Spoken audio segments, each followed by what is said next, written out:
Hi and welcome to Hart Legal Talks. My name is Krystle Gill and I'm a lawyer at Hart Legal. Continuing with our family law series, today I'm going to talk about family violence and the new Family Law Act. Research has shown that even if a child is not subjected to direct physical or emotional abuse, witnessing physical or emotional abuse on a loved one, such as a parent, can have the same effect on that child as experiencing it him or herself would. Under the Divorce Act, when making an order for custody, the court was not to take into consideration the past conduct of any person unless the conduct was relevant to the ability of that person to act as a parent of the child. This had previously been interpreted to mean that domestic violence by one parent against the other was not to be considered by the court because the act of violence against the other parent was not believed to be necessarily relevant to the ability of someone to be a parent to a child.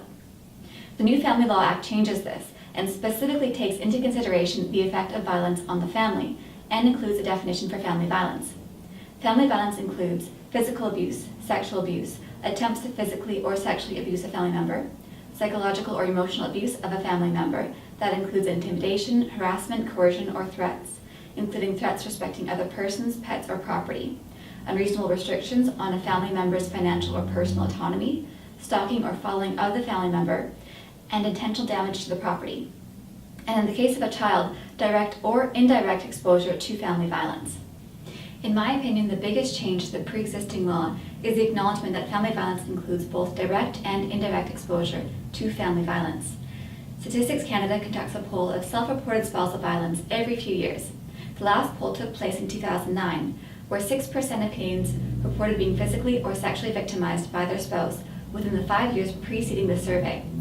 In addition to the physical and sexual violence, close to 1 in 5 Canadians, about 17%, reported being the victim of emotional and financial abuse in their current or previous relationship within the last 5 years. The most common forms of abuse were put-downs and name-calling. I also note here that these statistics only include self-reported spousal violence, and that there are indications that the incidences of spousal violence, especially under the new definition, may be much higher. Canadian society is realizing that emotional abuse can be just as harmful as physical abuse, if not more so in some cases, and that children who are witnessing this abuse are not protected merely because the abuse is not directed at them. Children hear and see a lot more than parents think they do, especially during the breakdown of a relationship, where the change to the family's social structure can cause them high levels of anxiety and stress. The only consideration under the Family Law Act when making decisions about guardianship, parenting arrangements, or contact with a child is the best interest of the child, and the impact of family violence is now something that courts must consider when making an award regarding children.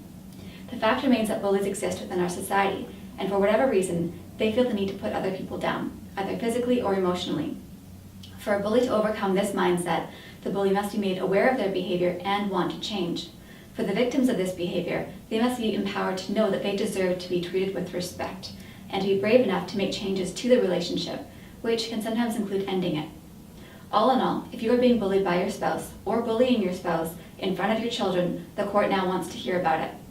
If you have questions about how the new Family Law Act will apply to you, please send them to me or make an appointment to meet with one of our lawyers.